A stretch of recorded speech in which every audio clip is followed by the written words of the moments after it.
ठाय दिखत टूरी झमाझम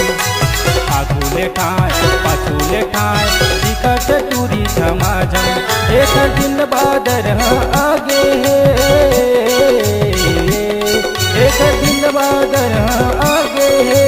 दिल मामो समागे आगूले ठाय पाछूले ठाय दिखत टूरी झमाझम आगूले ठाय पाछूले ठाय दिखत टूरी झमाझम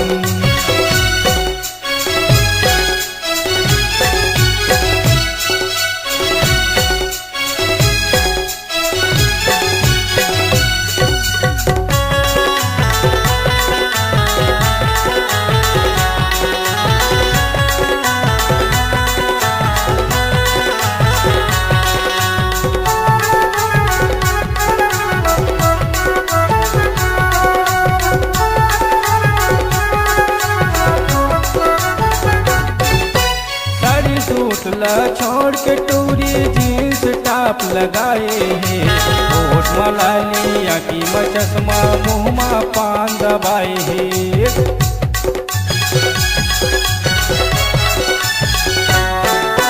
सारी सूट ला छोड़ के टूरी जींस टॉप लगाए हैं होठ मलालिया की चश्मा मुँह में पान दबाए हैं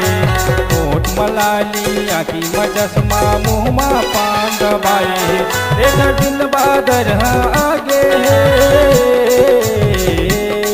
एक दिन बादर आगे दिल में मोर समागे आगूले ठाय पाछूले ठाय दिखत टूरी झमाझम आगूले ठाय पाछूले ठाय दिखत टूरी झमाझम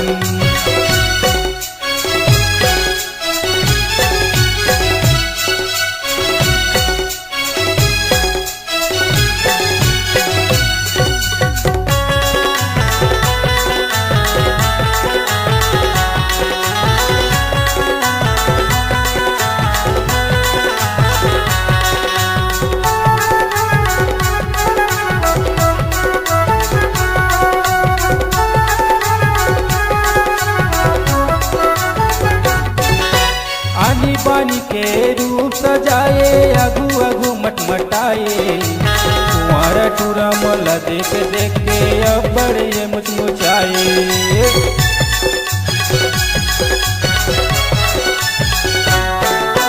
पानी पानी के रूप सजाए अगू अगू मटमटाए कुंवारा टूरा मोला देख देख के अब बड़े मुचमुचाए कुंवारा टूरा मोला देख देख के पड़े मुचमुचाए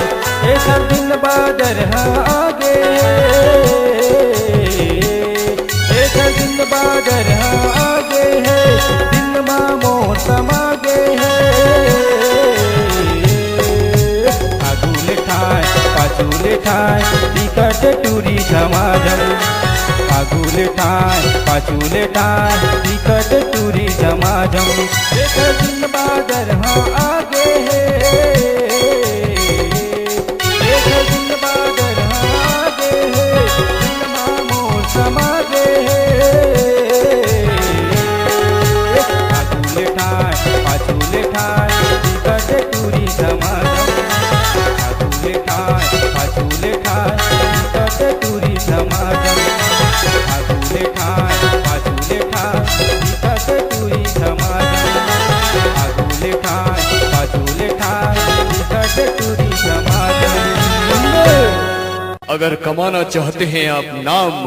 अपनी आवाज को देना चाहते हैं अंजाम,